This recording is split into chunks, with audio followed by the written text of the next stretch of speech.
Mata Air di Bayangan Bukit. Audiobook, novel silat. Cerita, Esa Mintarja. Bab 54, tamat. Demikianlah, maka malam itu Pangeran Senawasesa telah mempersiapkan dirinya lahir dan batin untuk menghadapi persoalannya dengan Pangeran Gajah Nata. Karena itu, maka pagi-pagi benar Pangeran Senawasesa sudah siap untuk berangkat ke Ana, namun ia sadar bahwa ia tidak akan segera dapat menghadap Sultan, karena hari masih terlalu pagi. Namun gejolak perasaannya tidak lagi dapat dikekangnya untuk segera berangkat. Mudah-mudahan aku mendapat kesempatan untuk menghadap mendahului waktu yang sudah ditentukan, berkata Pangeran Senawasesa di dalam hatinya, aku memerlukan berbicara sebelum ada orang lain. Namun agaknya Pangeran Senawasesa memerlukan seseorang yang akan dapat membantunya menjelaskan persoalan yang dihadapinya. Menurut pendapat Pangeran Senawasesa, yang paling tepat untuk diajaknya menghadap adalah Rahu. Rahu sama sekali tidak berkeberatan. Justru ia berterima kasih atas kepercayaan Pangeran Senawasesa yang akan mengajaknya serta. Seperti yang diduganya, Pangeran Senawasesa datang terlalu pagi di istana. Para pengawal masih berada di tempat tugas mereka di malam hari. Sehingga karena itu, maka kedatangan Pangeran Senawasesa itu menimbulkan beberapa pertanyaan pada para pengawal. Memang ada sesuatu yang penting yang harus segera aku sampaikan kepada Kanjeng Sultan, berkata Pangeran Senawasesa kepada para pengawal. Cobalah berhubungan dengan pengawal dalam, seorang pengawal mempersilahkan, jika Kanjeng Sultan sudah berada di ruang dalam, maka pangeran akan dapat diterimanya jika persoalan yang pangeran bawa memang penting sekali. Pangeran Senawasesa pun kemudian menghubungi pimpinan pengawal dalam untuk menyampaikan permohonannya menghadap mendahului waktunya. Permohonan Pangeran Senawasesa itu ternyata sangat menarik perhatian Kanjeng Sultan, justru karena Pangeran Senawasesa mempunyai persoalan khusus tentang pusaka dan harta benda yang disembunyikannya. Karena itu, maka Kanjeng Sultan tidak berkeberatan untuk menerima Pangeran Senawasesa menghadap. Agaknya ada masalah yang sangat penting, desis Kanjeng Sultan ketika Pangeran Senawasesa dan Rahu yang bergelar Wiramurti itu menghadap. Hamba Kanjeng Sultan, jawab Pangeran Senawasesa, hamba yang menghadap bersama Wiramurti membawa satu persoalan yang sangat penting. Sebenarnya bukan masalah pusaka dan harta benda itu secara langsung, namun memang ada singgungannya dengan pusaka dan harta benda itu, meskipun atas persoalannya adalah persoalan pribadi. Kanjeng Sultan memperhatikan keterangan itu dengan sungguh-sungguh. Sementara itu, maka Pangeran Senawasesa pun segera melaporkan segala persoalan yang terjadi di istananya. Dengan jujur dan sebagaimana sesungguhnya terjadi. Pangeran Senawasesa menceritakan perasaan anak gadisnya. Kemudian sikap putra Pangeran Gajah Nata terhadap putrinya. Serta keinginan Pangeran Gajah Nata untuk dapat mempergunakan hubungan antara Bramadaru dan anak gadisnya untuk memiliki pusaka dan harta benda itu. Dari mana Kakang Mas Pangeran mengetahuinya? Bertanya Kanjeng Sultan. Bramadaru mengatakannya kepada anak gadis hamba, sementara Wiramurti ini mengintip dari balik semak-semak, jawab Pangeran Senawasesa, yang kemudian juga menjelaskan usaha Rahu yang bergelar Wiramurti itu untuk mempertautkan hati anak laki-lakinya dengan anak gadisnya. Kanjeng Sultan pun kemudian mendapatkan semua penjelasan dari Pangeran Senawasesa dan dari Rahu. Sampai saatnya Raden Ajeng Ceplik itu kembali ke dalam istana Kapangranan. Hampir saja hamba kehilangan pengamatan diri, berkata Pangeran Senawasesa pula, untunglah Rahu telah mencegah hamba untuk tidak pergi ke istana Kakang Mas Gajah Nata malam itu juga. Kanjeng Sultan mengangguk-angguk. Namun kemudian Kanjeng Sultan itu pun berkata, baiklah Kakang Mas Pangeran. Aku telah mendengar laporanmu. Tetapi aku masih harus mendengar laporan dari pihak yang lain, agar keputusan yang akan aku ambil tidak menjadi berat sebelah. Mungkin aku masih memerlukan beberapa orang saksi. Namun yang aku harap bahwa aku akan mendapatkan keterangan sehingga aku dapat mengabarkan peristiwa yang sebenarnya. Hamba Kanjeng Sultan. Hamba akan menunggu, jawab Pangeran Senawasesa. Demikianlah. Maka Kanjeng Sultan pun telah memerintahkan 2 orang pengawal untuk menghadap Pangeran Gajah Nata. Kakang Mas Gajah Nata aku perlukan menghadap sekarang, pesan Kanjeng Sultan kepada pengawal itu. Sambil menunggu, maka Kanjeng Sultan masih menanyakan beberapa hal tentang peristiwa di bawah pohon nyamplung itu, terutama kepada Rahu yang bergelar Wiramurti.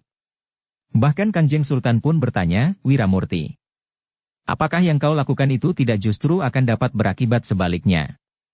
Seandainya Darwerdi dan Jelit Heng yang bergelar Pangeran Chandra Sangkaya itu tidak dapat memenangkan pertempuran itu, apakah yang kira-kira akan terjadi? Atau bahkan mungkin Guru Brahmadaru atau orang yang membantunya itu ada di situ pula. Ampun Kanjeng Sultan. Sebenarnya lah mereka tidak hanya berdua. Hamba ada pula di tempat itu bersama Kiai Kanti dan Ki Ajar Cinde Kuning. Jika sesuatu yang gawat terjadi atas keduanya, maka kami sudah siap untuk membantu mereka, jawab Rahu. Kanjeng Sultan menarik nafas dalam-dalam. Katanya, jadi kalian sudah memperhitungkan dengan cermat. Rahu mengangguk hormat sambil menyahut, hamba berusaha untuk berbuat sebaik-baiknya. Ketika Kanjeng Sultan mengangguk-angguk, Pangeran Senawasesa pun mengangguk-angguk pula. Pertanyaannya tidak sampai sejauh pertanyaan Kanjeng Sultan itu. Sehingga dengan demikian ia menjadi semakin meyakini bahwa orang-orang yang sedang menjadi tamunya itu benar-benar ingin berbuat baik terhadapnya dan terhadap keluarganya. Dalam pada itu, beberapa saat kemudian, ternyata pengawal yang mendapat tugas untuk menghadap Pangeran Gajah Nata telah kembali. Dengan nafas terengah-engah pengawal itu menghadap Kanjeng Sultan di ruang dalam. Pangeran Senawasesa dan Rahu menjadi berdebar-debar melihat kegelisahan yang membayang di wajah orang itu. Agaknya Sultan pun demikian pula, sehingga karena itu. Maka Kanjeng Sultan itu pun segera bertanya, bagaimana dengan Pangeran Gajah Nata? Istana itu sudah kosong tuanku, jawab pengawal itu.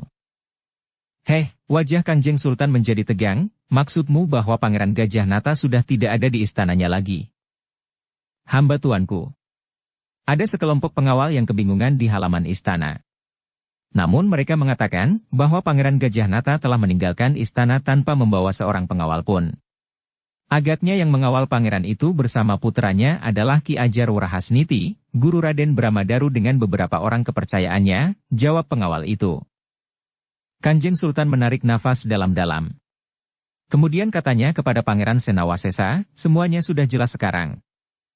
Pangeran Senawasesa menunduk dalam-dalam.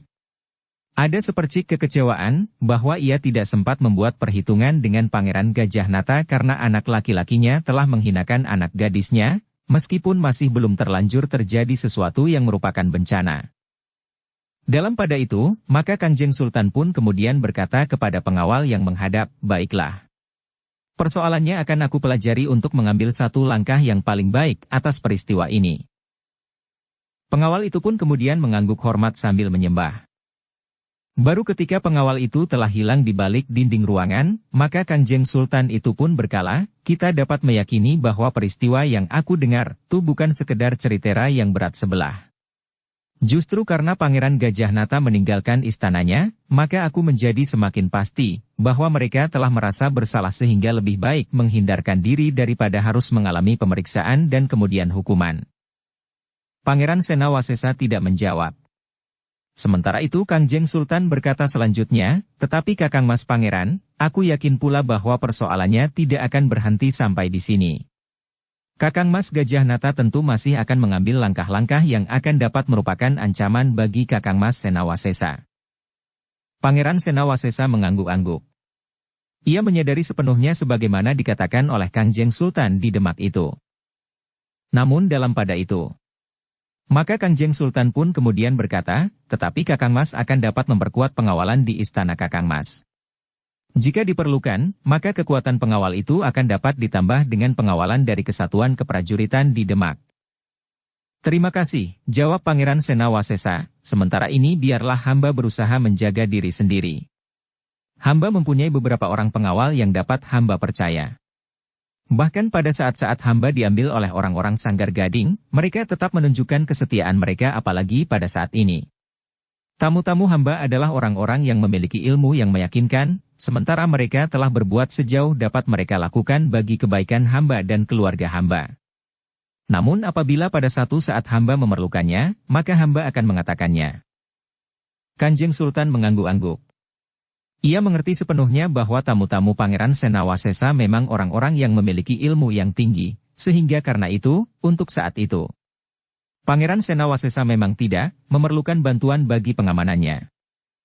Namun dalam kesempatan itu, Kangjeng Sultan telah mengambil satu keputusan pula untuk dengan segera mengambil pusaka dan harta benda yang pernah diperebutkan sehingga menelan banyak sekali korban.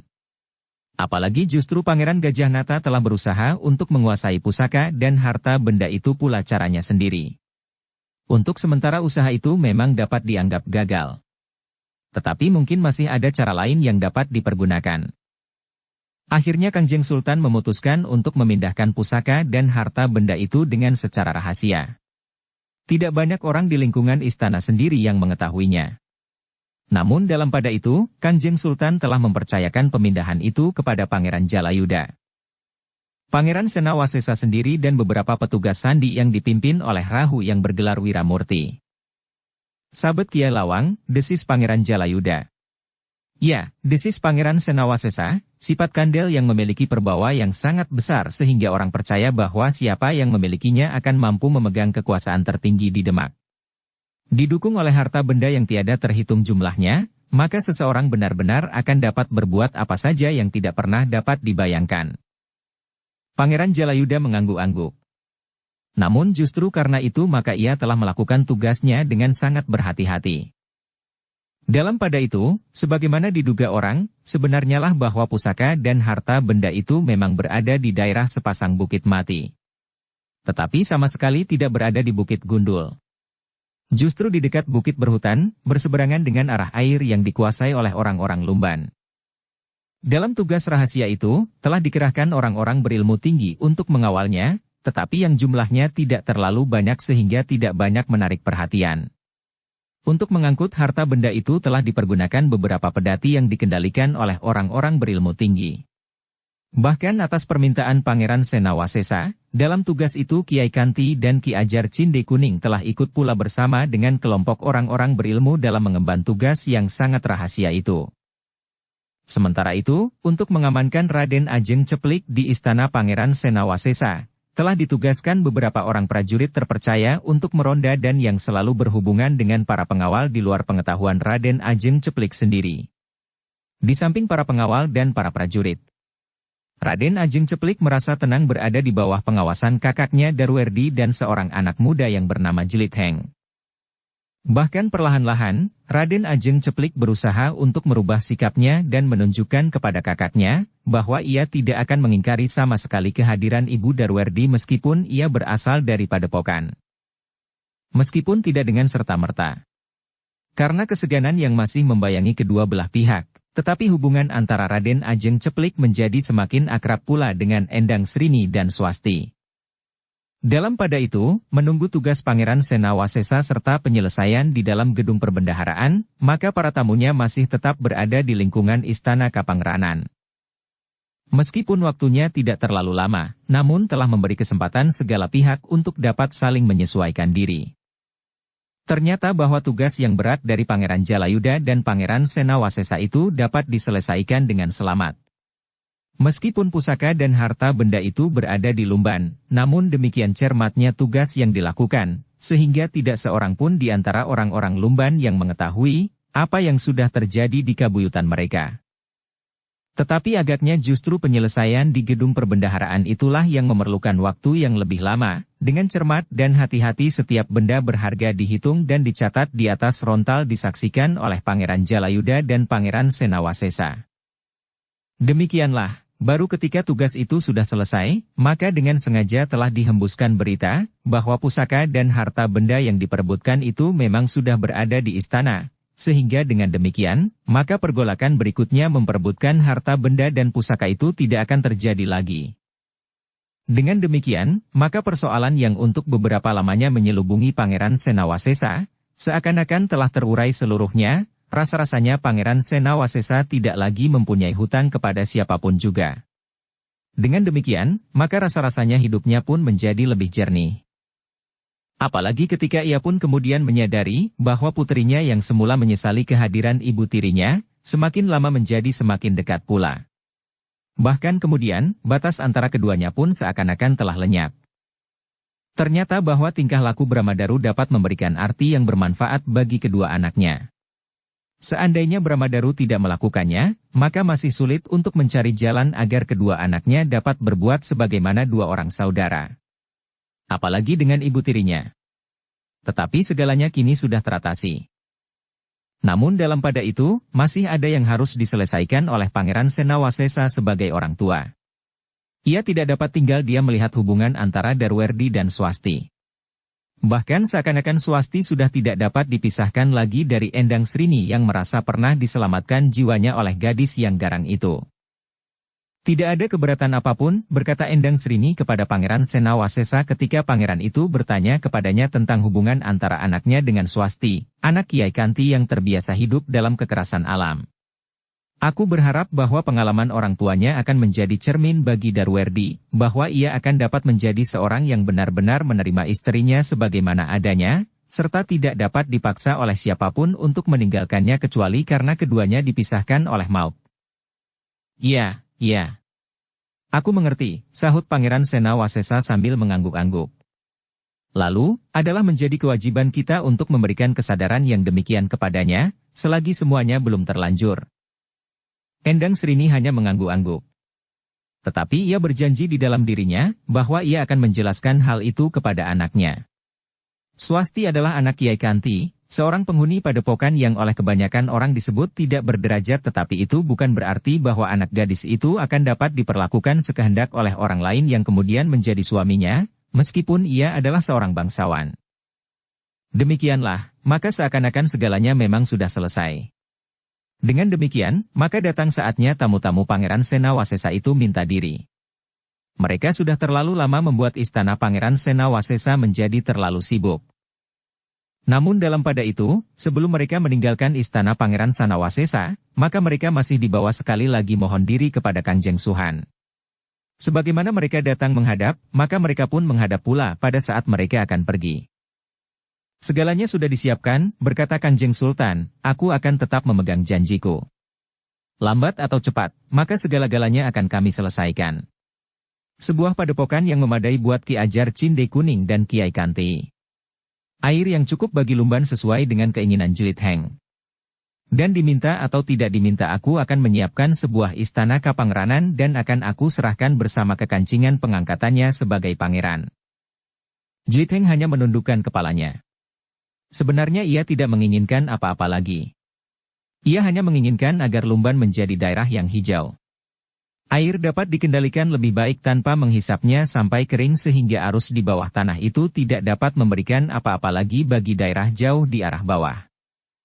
Tetapi Jelit Heng tidak dapat membantah segala titah Kangjeng Sukan. Demikianlah, maka sampailah pada saatnya para tamu itu meninggalkan istana.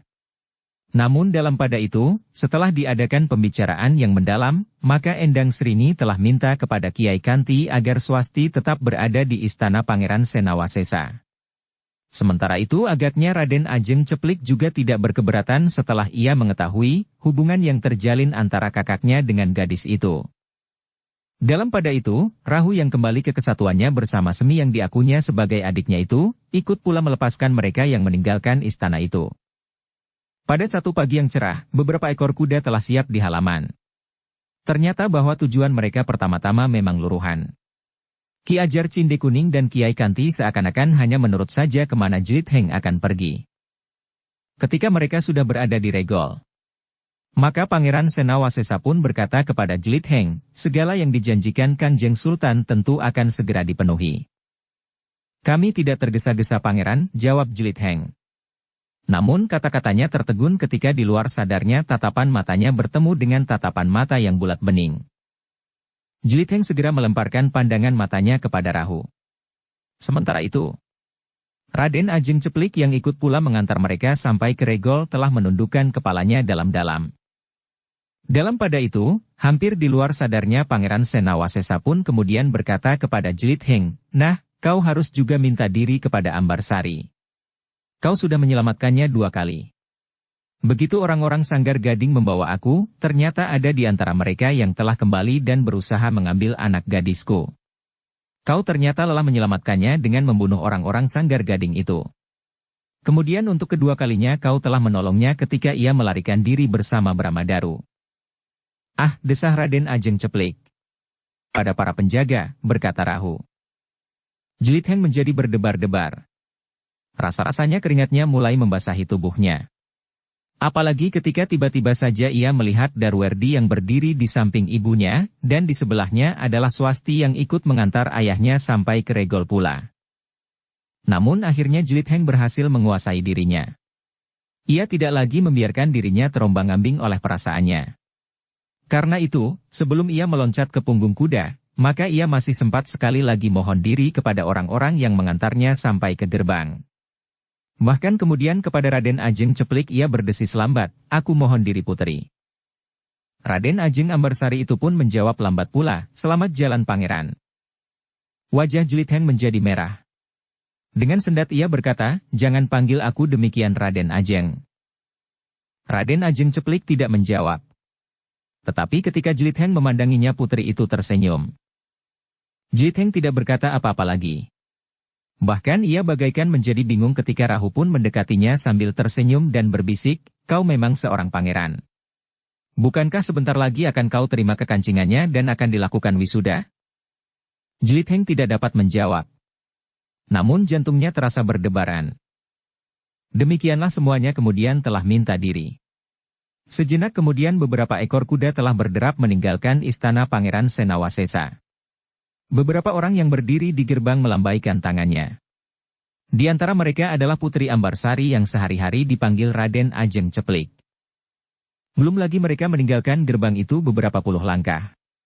Kiai Kanti telah mulai bergurau, putri itu cantik sekali. Ia lebih berharga dari gadis manapun juga. Hatinya lembut seperti beludru. Ki Ajar Cinde Kuning mengangguk-angguk. Sambil tersenyum pula ia menjawab, "Itulah agaknya yang membuat saudara sepupunya menjadi gila." Jlit Heng sama sekali tidak menyambung. Tetapi ada sesuatu yang terasa aneh di dalam dirinya. Justru pada saat-saat ia sudah menerima satu kenyataan tentang dirinya. Darwerdi dan Swasti. Tetapi Jlit Heng tidak mau hanyut dalam arus perasaannya lagi. Dengan palarnya ia berusaha memotong gejolak di dalam hatinya. Ia tidak mau mengalami kesulitan perasaan lagi. Jika ia merasa satu ikatan baru telah membelit hatinya, maka itu akan berarti hatinya akan terluka lagi. Demikianlah maka mereka pun segera memacu kuda mereka ketika mereka sudah berada di pinggir kota mereka pun ingin segera sampai ke tujuan mereka. Seperti saat mereka mohon diri, maka mereka pertama-tama akan pergi ke Lumban. Bahkan Ki Ajar Cinde beberapa saat akan berada di Lumban pula. "Kuning untuk, aku kehilangan seorang cucu," berkata Ki Ajar Cinde Kuning, "karena itu, kau akan aku paksa gantinya," untuk menjadi Jlit Heng tersenyum.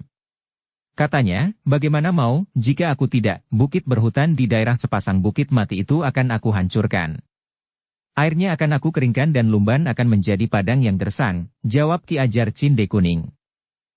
Kiai Kanti tertawa. Katanya, "Kenapa Ki Ajar mengambil seorang murid dari Lumban? Apakah lebihnya anak Lumban?" "Bukan apa-apa.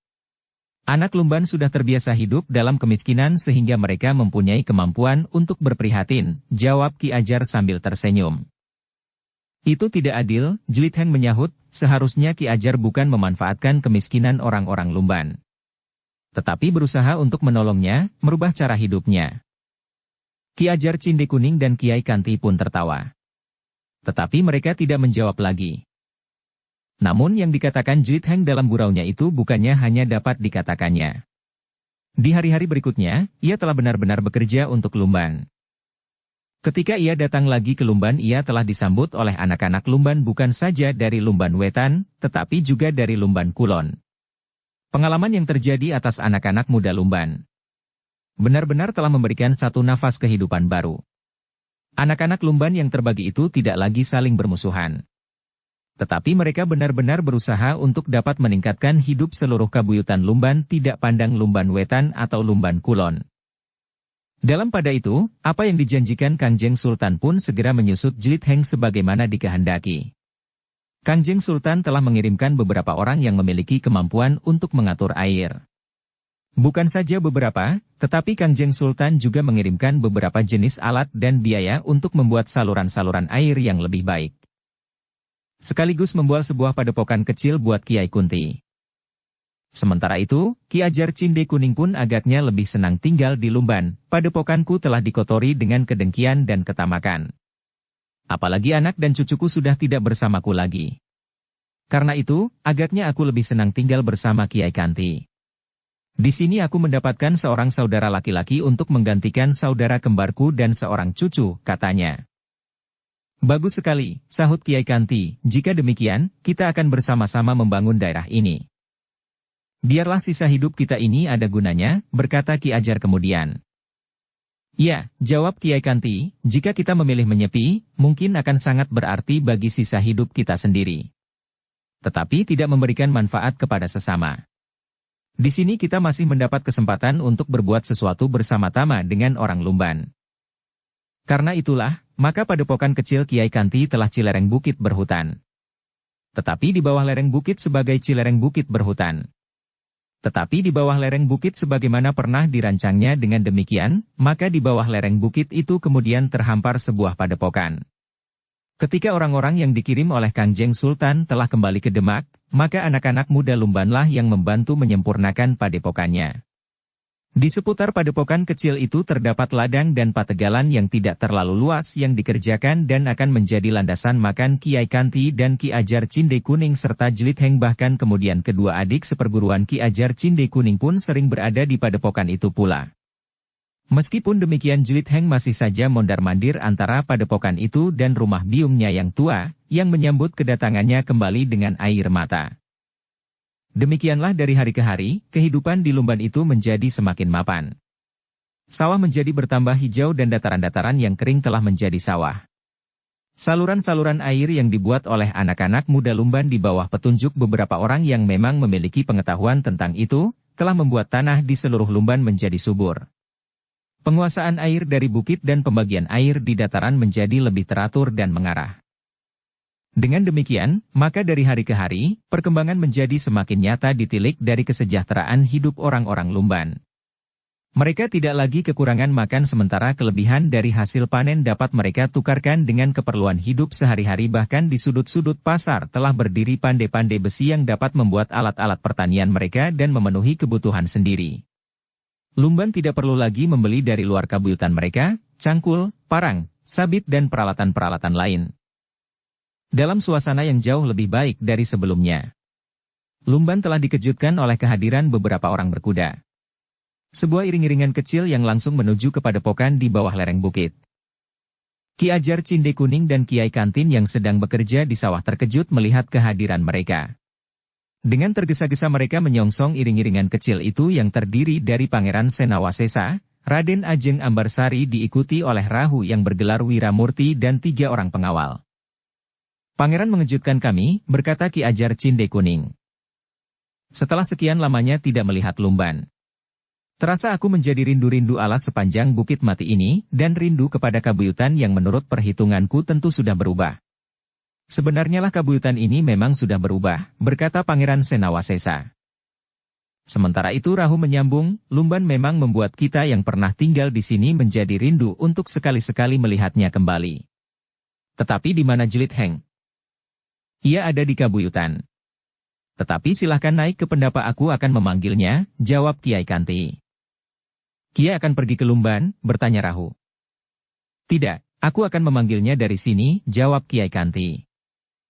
Rahu mengerutkan keningnya. Bahkan ia sempat bergurau dengan Aji Pameling. Kiai Kanti tersenyum. Jawabnya, ya. Jelit Heng telah mempelajari Aji yang paling baik. Namun Rahu itu pun mengerutkan keningnya ketika ia melihat Kiai Kanti mendekati sebuah kentongan, kemudian dengan nada tertentu, Kiai Kanti membunyikan kentongan itu. Sambil menarik nafas Rahu berkata, itukah Aji Pameling yang dipelajari oleh Jelit Heng? Ya. Ki Ajar Cinde Kuninglah yang kemudian menganggap Jelit Heng sebagai cucunya dan muridnya. Banyak ilmu yang telah dituangkan kepadanya. Di antaranya adalah Aji Pameling itu. Semua orang yang mendengarnya ternyata bahwa Raden Ajeng Ceplik pun tertawa pula. Ternyata nada itu telah dikenal baik oleh anak-anak muda Lumban. Karena itu, maka anak-anak muda yang tinggal di padukuhan terdekat dengan padepokan itu, yang mendengar suara kentongan telah menyambungnya pula. Demikian padukuhan berikutnya, sehingga akhirnya suara dalam nada itu telah didengar pula oleh Jelit Heng. Panggilan itu memang agak menggelisahkan Jelit Heng. Karena itu, maka dengan tergesa-gesa ia telah pergi ke padepokan. Namun yang dijumpainya adalah Pangeran Senawasesa dan beberapa orang yang menyertainya, bahkan di antara mereka terdapat Raden Ajeng Ceplik dan orang yang pernah melakukan banyak tugas bersama Rahu. Pertemuan itu adalah pertemuan yang cerah. Pangeran Senawasesa yang merasa sangat berterima kasih kepada Kiai Ajar Cinde Kuning, Kiai Kanti, Jelit Heng dan beberapa orang yang bersamanya waktu itu. Termasuk kedua saudara Endang Srini, benar-benar ingin menikmati suasana yang segar di padepokan itu. Aku merasa sangat letih akhir-akhir ini, berkata Pangeran Senawasesa, karena itu aku ingin beristirahat. Aku tinggalkan Darwerdi dan ibunya untuk menunggui rumah bersama Swasti. Jika Kiai Kanti mengizinkan, maka aku akan tinggal di sini beberapa hari. Beberapa hari, ulang Kiai Kanti di dalam hatinya. Ada seberkas kegembiraan karena Pangeran Senawasesa sudi tinggal di padepokan itu untuk beberapa hari. Tetapi apakah ia dapat menanggapinya dengan pantas? Agaknya Pangeran Senawasesa melihat kegelisahan perasaan hati Kiai Kanti. Karena itu maka katanya, jangan memikirkan yang bukan-bukan Kiai. Anakku juga dapat memasak seperti Swasti. Biarlah ia membantu Kiai di dapur untuk menjamu kami semuanya. Sementara itu, aku pun sebenarnya ingin pula berburu setelah sekian lamanya hidupku dicengkam oleh ketegangan. Bukankah di hutan itu masih banyak terdapat binatang buruan? Ya. Pangeran, jawab Kiai Kanti untuk menghilangkan kesan kegelisahannya, kami masih menyisakan binatang buruan itu bagi Pangeran.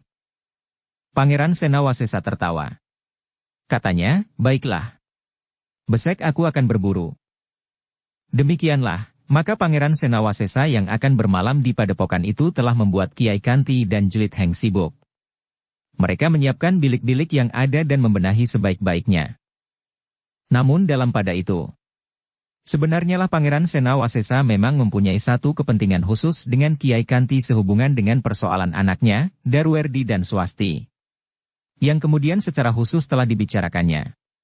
Seketika padepokan itu mulai diliputi oleh kegelapan, karena itu maka Darwerdi tidak diajaknya serta.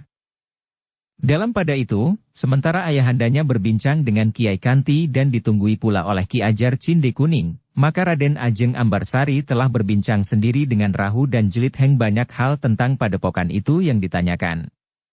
Juga tentang Kabuyutan Lumban Wetan dan Lumban Kulon. Namun dalam pada itu, ketenangan padepokan kecil itu justru sedang dalam pengamatan beberapa orang yang darahnya sedang dibakar oleh dendam. Pada saat-saat Pangeran Senawasesa mulai melupakan persoalannya dengan Pangeran Gajah Nata, maka dendam yang pernah disebut oleh Kangjeng Sultan itu telah membakar kedamaian di daerah Lumban dan padepokan kecil di bawah bukit. Dua orang berkuda dengan tergesa-gesa telah melaporkan kepada seorang yang duduk di atas sebuah batu di pinggir sebuah pategalan yang sepi, nampaknya sama sekali tidak ada kesiagaan di padepokan itu. Orang yang duduk di atas batu itu pun mengangguk-angguk. Katanya, bagus. Aku akan segera memberitahukan kepada ayahanda, bahwa kita akan dapat bergerak sekarang. Bukankah begitu? Ya Raden. Agaknya kita akan dengan cepat berhasil. Kita akan mengejutkan mereka kemudian menggilas mereka dengan serta-merta, jawab orang yang berkuda itu. Orang yang duduk di atas batu itu pun meloncat turun. Kemudian berjalan dengan tergesa-gesa menuju ke dalam seriak di pategalan. Bagaimana Bramadaru? Bertanya seseorang dari dalam gerumbul itu. Kita dapat melakukannya sekarang ayahanda, jawab orang yang datang. Orang yang berada di dalam semak itu pun kemudian bertanya kepada seorang yang lain, bagaimana pendapat Ki Ajar Wurahasniti? Bagiku, kapan saja sergapan itu dapat dilakukan, jawab Ki Ajar Wurahasniti, menurut laporan dari pengamatan kepercayaanku. Pangeran Senawasesa hanya diiringi oleh 3 atau 4 pengawal saja. Mungkin di padepokan itu ada beberapa orang, termasuk anak muda yang bernama Jelit Heng itu. Tetapi kita cukup kuat untuk menundukkan mereka. Pangeran tahu bahwa tidak ada orang yang akan dapat mengimbangi kemampuan Pangeran kecuali Pangeran Senawasesa sendiri. Bahkan mungkin Pangeran Senawasesa pun akan tidak mampu bertahan terlalu lama menghadapi Pangeran Gajah Nata sementara itu. Adik seperguruanku itu akan menyapu orang-orang padepokan kecil itu. Sementara siapapun yang tidak dapat dikalahkan oleh Pangeran Gajah Nata dan adik seperguruanku, maka aku akan menghancurkannya menjadi debu. Mereka membawa beberapa orang pengawal, gumam Bramadaru. Apa artinya para pengawal itu? Kita pun membawa beberapa orang pengawal. Kita sudah mempersiapkan diri untuk melepaskan dendam ini sejak lama. Tiba-tiba datang laporan bahwa kesempatan itu datang. Jangan disia-siakan kesempatan ini. Rasa-rasanya aku ingin segera melihat padepokan itu menjadi karang abang, berkata Ki Ajar Rahasniti. Bagus, geram Bramadaru, sakit hatiku akan dapat aku lepaskan. Di padepokan itu ada pula anak muda yang bernama Jelit Heng, yang telah menyakiti hatiku pada saat-saat aku sangat memerlukan di Ajeng Ceplik. Agaknya anak muda yang bernama Darwerdi, yang ternyata adalah putra Pangeran Senawasesa sendiri tidak bersama dengan mereka, berkata Ki Ajar Rahasniti, tetapi itu bukan apa-apa. Kita akan dapat datang ke istana itu di lain kesempatan setelah tugas kita di sini selesai. Istana Pangeran Senawasesa itu pun akan menjadi karang abang. Demikian pula istana yang sedang dipersiapkan bagi seorang pangeran yang akan diangkat karena jasa-jasanya. Pangeran Chandra Sangkaya yang saat ini lebih senang menyebut dirinya Jelit Heng itu. Sejenak kemudian, maka Ki Ajar Rahasniti pun segera mempersiapkan orang-orangnya. Nampaknya ia tidak mau gagal, sehingga karena itu, maka ia membawa beberapa orang yang dianggapnya akan dapat membantunya menghancurkan Pangeran Senawasesa berserta para pengiringnya. Sekarang, di Ajeng Ceplik itu tidak boleh lepas lagi.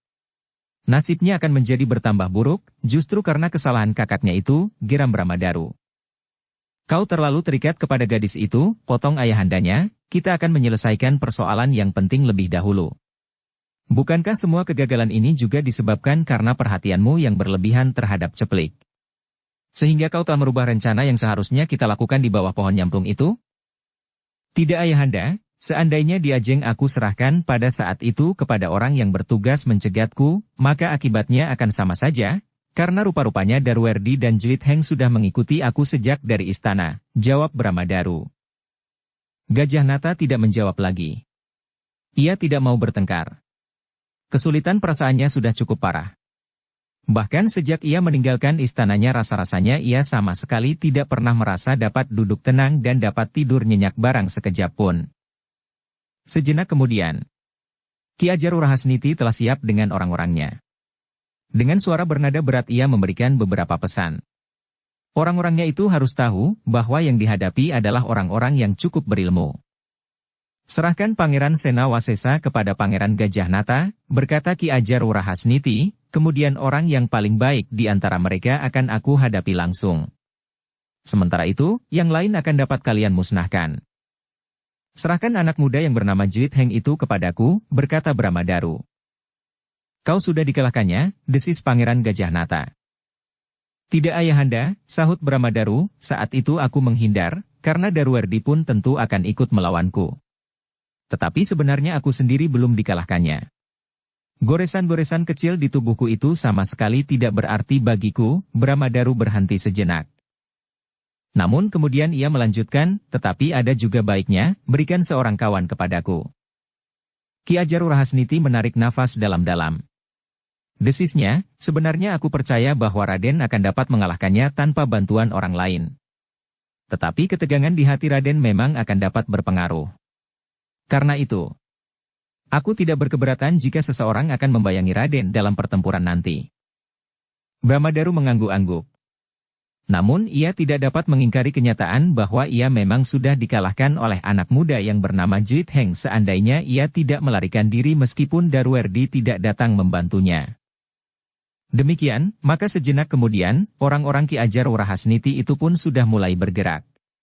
Mereka kemudian merayap dalam gelapnya malam mendekati padepokan Kiai Kanti yang dalam keadaan sehari-hari terasa tenang dan diliputi udara yang sejuk oleh pepohonan yang memang sudah ada sebelum padepokan itu dibangun.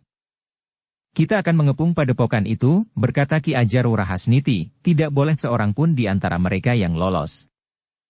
Kita memasuki padepokan itu, berkata Pangeran Gajah Nata, aku akan langsung menemui Adimas Pangeran Senawasesa. Aku ingin membuat perhitungan dengan orang itu. Baik Pangeran.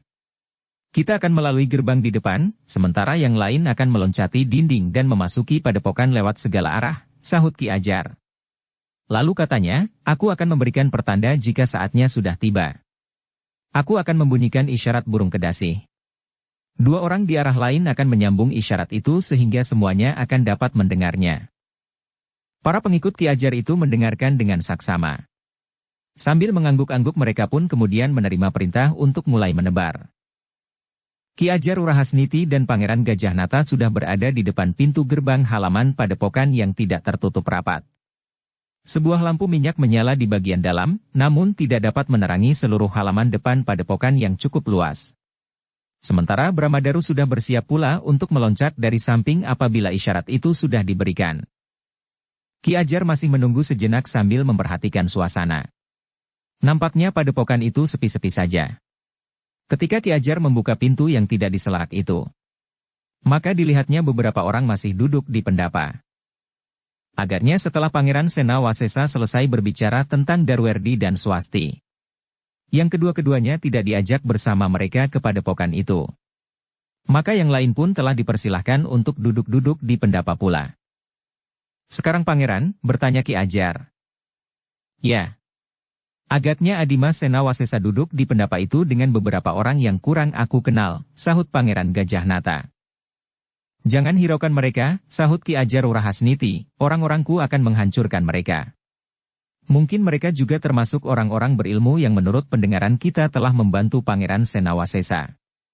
Tetapi aku tidak yakin bahwa mereka memiliki kemampuan seperti Pangeran Senawasesa sendiri. Demikianlah, maka sejenak kemudian Ki Ajar itu pun justru telah bergeser sedikit menjauh. Sambil meletakkan kedua tangannya di sebelah mulutnya, maka mulailah terdengar suara burung kedasi malam memang sudah menjadi semakin dalam. Suara burung kedasi itu terdengar ngelangut di antara desir angin yang lemah. Semua orang-orang yang berada di pendapa sama sekali tidak memperhatikan suara burung kedasi itu. Namun ketika di arah lain juga terdengar suara burung yang sama, maka Ki Ajar Cinde Kuning mulai tertarik kepada suara itu. Kiai, desis Ki Ajar Cinde Kuning, apakah Kiai mendengar suara burung kedasi itu? Kiai Kanti mengangguk-angguk. Namun agaknya ia sudah mulai tertarik pula kepada suara burung itu, sebagaimana Pangeran Senawasesa. Aku mendengarnya Ki Ajar. Justru sangat menarik, desis Kiai Kanti. Belum lagi Kiai Kanti melanjutkan kata-katanya, maka Pangeran Senawasesa itu pun berdesis, di mana Ceplik? Ia berada di dalam bilik yang sudah disediakan Pangeran, jawab Rahu. Panggil anak itu kemari. Cepat, desis Pangeran yang menjadi gelisah itu. Rahu pun dapat menanggapi persoalannya. Karena itu, maka ia pun dengan cepat telah pergi ke ruang dalam. Pintu bilik yang diperuntukkan bagi Raden Ajeng Ambarsari sudah tertutup.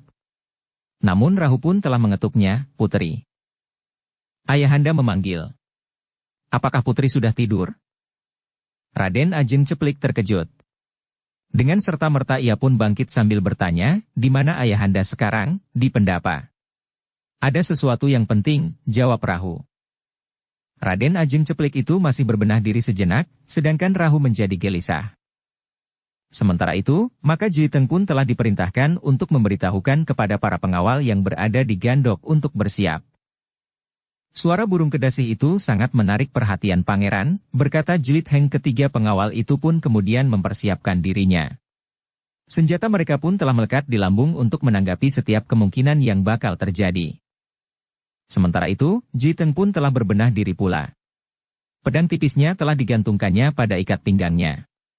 Ketika ia kembali ke pendapa, maka dilihatnya Rahu bersama Raden Ajeng Ceplik telah hadir pula. Ayahanda memanggil aku, bertanya Raden Ajeng Ceplik. Ya Ceplik, jawab Pangeran Senawasesa, aku menjadi curiga mendengar suara burung kedasi itu. Kenapa? Apakah Ayahanda percaya bahwa suara burung itu merupakan isyarat kematian, bertanya Ambarsari. Jika suara itu benar-benar suara burung, aku tidak percaya Ceplik. Tetapi yang kami dengar agaknya bukan suara burung yang sebenarnya, jawab ayahandanya. Wajah Raden Ajeng Ceplik menjadi tegang. Dengan suara sendat ia bertanya, jadi suara apakah itu ayahanda? Karena itu maka kau telah aku panggil. Kau jangan berada di tempat yang terpisah dari kami, berkata ayahandanya. Raden Ajeng Ceplik tidak menjawab. Tetapi jantungnya serasa berdetak semakin cepat. Dalam pada itu, suara burung kedasi itu sudah didengar oleh semua pengikut Ki Ajar Rahasniti. Karena itu, maka mereka pun segera mulai bergerak. Beberapa orang telah meloncat dinding halaman dari bagian belakang. Yang lain dari samping termasuk Bramadaru. Namun demikian ia memasuki padepokan, maka ia pun segera melihat, seorang gadis berada di pendapa, di antara orang-orang yang masih saja berkumpul. Sementara itu, Pangeran Gajah Nata dan Ki Ajar Rahasniti pun telah memasuki halaman lewat regol. Dengan langkah yang pasti keduanya telah menuju ke pendapa. Orang-orang yang berada di pendapa itu pun telah berdiri tegak. Raden Ajeng Ceplik memang menjadi cemas. Sementara itu, ayahandanya berkata, pergilah ke sudut. Kami akan menahan mereka. Raden Ajeng Ceplik pun bergeser ke sudut. Sementara itu ayahanda telah bergeser pula mengikutinya. Ketika beberapa orang yang memasuki padepokan itu lewat belakang tidak menemukan orang lain di padepokan itu, maka mereka pun telah mencari di ruang dalam. Tetapi untunglah bahwa Raden Ajeng Ceplik telah berada bersama ayahandanya di pendapa, sehingga ruang dalam itu memang sudah kosong. Yang membentur kekuatan di halaman padepokan itu adalah beberapa orang yang melewati gandok. Tiba-tiba saja mereka telah bertemu dengan 3 orang pengawal yang siap menghadapi mereka dengan senjata terhunus. Orang-orang Ki Ajar Rahasniti justru surut selangkah. Mereka masih belum bertindak langsung terhadap ketiga orang bersenjata itu, karena mereka masih belum mendapat perintah berikutnya. Dalam pada itu, Pangeran Gajah Nata yang mendekati tangga pendapa telah berkata dengan lantang, "Heh, agaknya aku berhasil menemukan Adimas di sini." Pangeran Senawasesa telah bersiap sepenuhnya menghadapi segala kemungkinan. Beberapa orang yang ada di pendapa telah memencar pula di sebelah menyebelah Pangeran Senawasesa untuk melindungi Raden Ajeng Ceplik. "Selamat datang di padepokan ini Kakang Mas," desis Pangeran Senawasesa. "Aku tidak memerlukan basa-basi itu Adimas. Persoalan di antara kita sudah jelas. Kau telah merusak hari depan anakku sehingga ia kehilangan pegangan untuk melangkah menyongsong cita-citanya. Aku tidak tahu maksud Kakang Mas. Seharusnya akulah yang menuntut agar Kakang Mas menyerahkan Bramadaru yang telah menghinakan martabat kewanitaan anak gadisku. Hampir saja Bramadaru berhasil menghancurkan hidup Ambarsari. Satu fitnah yang paling keji. Aku tahu bahwa anakku akan diperlakukan seperti itu. Aku tahu bahwa apa yang sampai kepada Kanjeng Sultan tentu berlawanan dengan kenyataan yang dialami oleh anakku. Dan aku tahu bahwa Kanjeng Sultan akan percaya begitu saja fitnah yang tidak beralasan itu," geram Pangeran Gajah Nata. "Aku tahu sekarang," desis Pangeran Senawasesa, "Kakang Mas tidak mau didahului. Karena itu, maka Kakang Mas telah menyerang kami sekeluarga lebih dahulu, seolah-olah kami telah memfitnah. Tetapi apa saja yang Kakang Mas katakan, ada beberapa orang saksi yang akan dapat mengatakan apa yang sebenarnya terjadi. Termasuk anak perempuanku itu. Ia bukan saksi yang sah.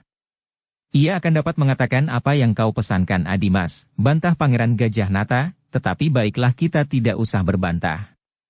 Aku menuntut atas kehinaan yang kami alami sehingga kami harus meninggalkan istana kami." "Seharusnya Pangeran tidak usah pergi," Rahu telah memotong pembicaraan itu, "jika Pangeran tidak merasa bersalah. Pangeran tentu akan tetap berada di dalam istana bersama Raden Bramadaru." "Tutup mulutmu," geram Pangeran Gajah Nata, "kau tidak usah mencampuri persoalan ini. Aku akan menuntut harga diriku dengan taruhan nyawa. Kita akan bertempur sampai kita akan melihat siapa saja yang berhasil keluar dari padepokan ini dalam keadaan hidup." Pangeran Senawasesa tidak menjawab lagi. Ia sadar bahwa ia harus menghadapi dengan kekerasan. Karena itu, maka ia pun telah memberikan isyarat kepada seisi padepokan itu untuk bersiap menghadapi segala kemungkinan. Dalam pada itu, Ki Ajar Rahasniti lah yang kemudian melangkah maju sambil berkata, "Kisanak, menghuni padepokan ini. Jika kalian tidak melibatkan diri, kami akan memberi kesempatan Kisanak untuk meninggalkan tempat ini." Yang menjawab adalah Kiai Kanti, "Pangeran Senawasesa adalah tamu kami, isi padepokan ini. Karena itu, keselamatannya adalah juga keselamatan kami." "Bagus," Ki Ajar Rahasniti pun kemudian berteriak lantang, "kita hancurkan seisi padepokan ini." Dengan demikian maka orang-orangnya telah bergerak dengan serentak. Namun dalam pada itu, 3 orang pengawal Pangeran Senawasesa pun telah bergerak pula. Sejenak kemudian telah terjadi pertempuran yang sengit. Sebagaimana dikehendaki, maka Pangeran Gajah Nata telah bertempur melawan Pangeran Senawasesa. Dalam kesibukan pertempuran itu, tiba-tiba saja Bramadaru telah menyusup di sela-sela dentang senjata langsung meloncat ke arah Raden Ajeng Ceplik. Ia ingin mempergunakan gadis itu untuk memaksa ayahandanya menyerah. Namun ketika ia berhasil menangkap tangan Raden Ajeng Ceplik yang menjerit-jerit, tiba-tiba saja terasa kening Raden Bramadaru bagaikan tertimpa segumpal batu. Sejenak matanya berkunang-kunang. Namun ia pun segera menyadari keadaannya. Ternyata seorang anak muda tengah menarik Raden Ajeng Ceplik dan menempatkannya di sebelah pintu peringgitan. "Jelit Heng," geram Raden Bramadaru. "Kami akan menahan mereka." Jelit Heng tidak menjawab. Sementara Raden Ajeng Ceplik berdiri dengan gemetar. "Aku memang ingin bertemu dengan kau lagi," berkata Bramadaru dengan wajah yang tegang. Jelit Heng masih tetap berdiam diri. Namun ia sudah siap menghadapi segala kemungkinan. Sejenak kemudian keduanya sudah bertempur dengan sengitnya. Namun yang pernah terjadi, telah terulang lagi. Bramadaru memang tidak dapat mengimbangi kemampuan Jelit Heng. Dalam pada itu, adik seperguruan Ki Ajar Rahasniti yang merasa memiliki kelebihan dari kebanyakan orang telah menyerang Kiai Kanti yang dianggapnya sebagai pemilik padepokan itu. Dengan ilmunya yang tinggi ia berusaha memaksa Kiai Kanti untuk tunduk kepadanya. Namun orang itu terkejut. Ternyata bahwa Kiai Kanti memang bukan orang kebanyakan pula. Sementara itu, yang masih belum bertempur adalah Ki Ajar Rahasniti sendiri. Ia menyaksikan orang-orang yang bertempur dengan sengitnya. Di hadapan 3 orang pengawal Pangeran Senawasesa pun telah memutar pedang mereka seperti baling-baling. Sementara itu, beberapa orang telah menjadi keheranan melihat seorang tua yang cacat telah mengacaukan perhatian mereka. 4 orang pengikut Ki Ajar Rahasniti benar-benar menjadi bingung menghadapi Ki Ajar Cinde Kuning, yang dianggapnya sebagai seorang tua cacat yang lemah. Namun ternyata orang itu dapat berbuat sesuatu yang bagi mereka tidak masuk akal. Hampir pada saat yang bersamaan ke-4 orang yang bertempur berpasangan itu telah terlempar dan jatuh terlentang. Namun orang tua itu membiarkan saja mereka berusaha untuk bangkit dan kemudian mengepungnya kembali. "Orang aneh," berkata Ki Ajar Rahasniti yang segera menyadari bahwa orang itu sebenarnya memiliki kemampuan yang sangat tinggi. Karena itu, maka ia pun segera mempersiapkan diri untuk menghadapinya. "Kisanak," berkata Ki Ajar Rahasniti, "agaknya anak-anak itu memang bukan lawanmu." "Jadi bagaimana?" bertanya Ki Ajar Cinde Kuning. "Agaknya akulah yang harus melawanmu," berkata Ki Ajar Rahasniti. "Lalu, bagaimana dengan ke-4 orang ini?" bertanya Ki Ajar Cinde Kuning. "Biarlah ia membantu menghancurkan kawan-kawanmu. Anak muda yang menyebut dirinya Jelit Heng itu memang harus mati. Pangeran Senawasesa harus mati dan pemimpin padepokan ini pun harus mati," jawab Ki Ajar Rahasniti. "Jangan curang," berkata Ki Cinde Kuning, "mereka telah mempunyai lawan mereka masing-masing." "Persetan," geram Ki Ajar Rahasniti, "kalian semuanya akan mati dengan cara apapun juga." Ki Ajar Cinde Kuning mengerutkan keningnya. Kemudian katanya, mereka tidak boleh mengganggu pertempuran ini. Ki Ajar Rahasniti sama sekali tidak menghiraukannya, ia pun kemudian meloncat mendekat sambil berteriak, "Lepaskan lawanmu. Biar aku yang membunuhnya." Tetapi yang terjadi adalah satu hal yang sangat mengejutkan. Ke-4 orang yang sudah bersiap meninggalkan orang cacat itu tiba-tiba telah terdorong dengan kekuatan yang luar biasa. Serentak mereka jatuh terlentang. Kepala membentur lantai sehingga 3 di antara mereka menjadi pingsan, sedangkan seorang lagi punggungnya bagaikan menjadi patah. "Gila," geram Ki Ajar Rahasniti yang menyerang Ki Ajar Cinde Kuning dengan dahsyatnya. Tetapi dalam benturan-benturan pertama sudah terasa bahwa orang cacat itu memang bukan tandinginya. Sementara itu, adik seperguruan Ajar Rahasniti yang bertempur melawan Kiai Kanti pun tidak banyak dapat berbuat, sehingga dengan demikian ia terus-menerus telah terdesak. Dalam pada itu hanya Pangeran Gajah Nata sajalah yang mampu mengimbangi ilmu Pangeran Senawasesa. Keduanya adalah senapati besar yang memiliki kemampuan dan ilmu yang tinggi. Namun, suasananya agak berbeda bagi mereka yang bertempur di halaman. 3 orang pengawal itu harus bertempur melawan 5 orang, sehingga dengan demikian, maka mereka pun mulai mengalami kesulitan. Karena itu, tanpa memperhatikan keadaan di pendapa yang hampir seluruhnya dikuasai, Apalagi ketika Rahu yang melawan 3 orang dapat mendesak lawannya sehingga turun ke halaman, telah teringat cara yang dipergunakan oleh Kiai Kanti memanggil Jelit Heng. Justru sadar akan kemungkinan yang dapat mempengaruhi seluruh pertempuran itu, maka tiba-tiba salah seorang di antara ketiga orang itu berdesis, "Bertahanlah untuk sejenak." Orang itu tidak menunggu jawaban. Tiba-tiba saja ia telah meloncat ke arah kentongan. Sejenak kemudian telah bergema nada titir yang memecah kesenyapan malam. Titir itu benar-benar mengejutkan seisi kabuyutan Lumban ketika padukuhan yang pertama dan kedua menyambung suara titir itu, maka anak-anak muda yang meronda yang langsung mengenali suara kentongan itu, segera berlari-lari ke padepokan kecil. Jika tidak ada sesuatu yang gawat, maka tidak akan mungkin padepokan yang dihuni oleh orang-orang berilmu itu akan membunyikan isyarat dengan nada titir. Dalam waktu yang tidak terlalu lama, maka padepokan itu benar-benar sudah dikepung sejenak kemudian, kepungan itu pun merapat dan berpuluh-puluh anak muda segera memasuki halaman. Suasana menjadi semakin gaduh. Obor telah menyala di mana-mana, sehingga padepokan itu menjadi terang. Jelit Heng menarik nafas dalam-dalam. Namun dalam pada itu, Rahulah yang pertama-tama berteriak kepada lawan-lawannya, "Tidak ada kesempatan apapun bagi kalian." Pangeran Gajah Nata menggeram. Tetapi ia tidak dapat mengabaikan kenyataan itu. Pangeran Gajah Nata melihat bahwa Bramadaru telah terdesak. Bahkan kemudian darah telah mulai menitik dari tubuhnya. Sementara itu Ki Ajar Urahasniti pun telah menemukan seorang lawan yang tidak mungkin dapat diimbanginya. Betapa penyesalan telah bergejolak di dalam diri Pangeran Gajah Nata.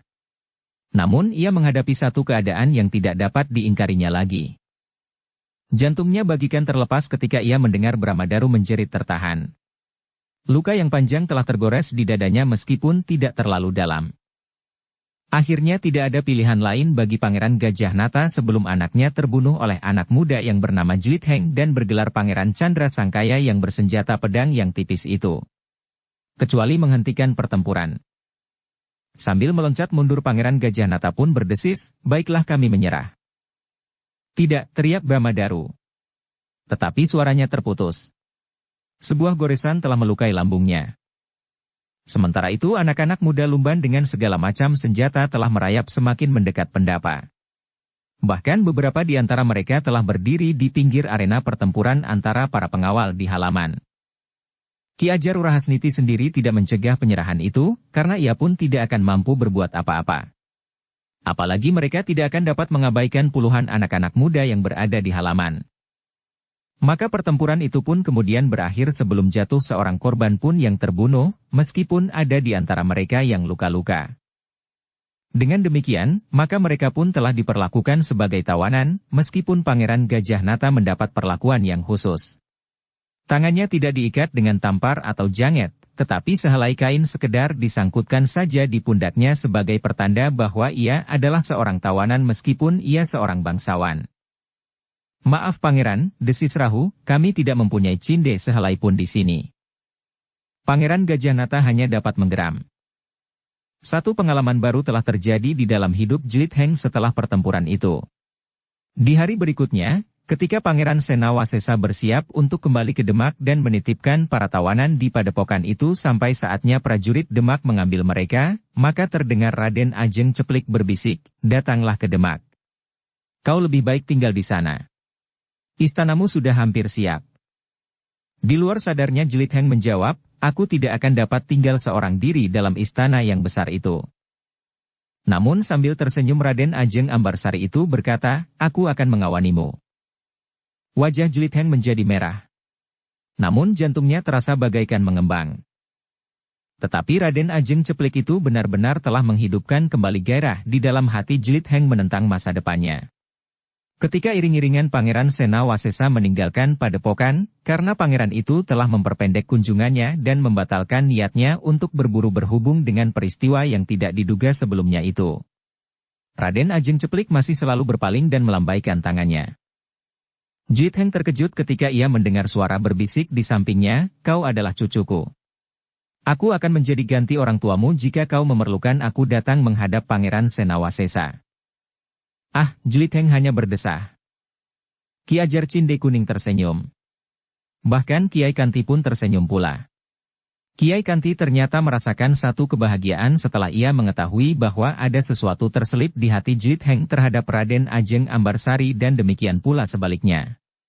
Ia merasa bersalah ketika Swasti ternyata lebih dekat dengan Darwerdi daripada dengan anak muda yang bergelar Chandra Sangkaya itu.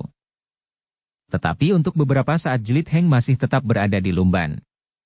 Meskipun istananya telah hampir siap, namun ia masih tetap menghayati kehidupan di kabuyutan itu. Setiap pagi ia sudah bergulat dengan lumpur dan tanaman di sawah, bahkan kadang-kadang untuk waktu yang lama ia berada di atas bukit berhutan untuk merenungi mata air yang mengalir dengan derasnya.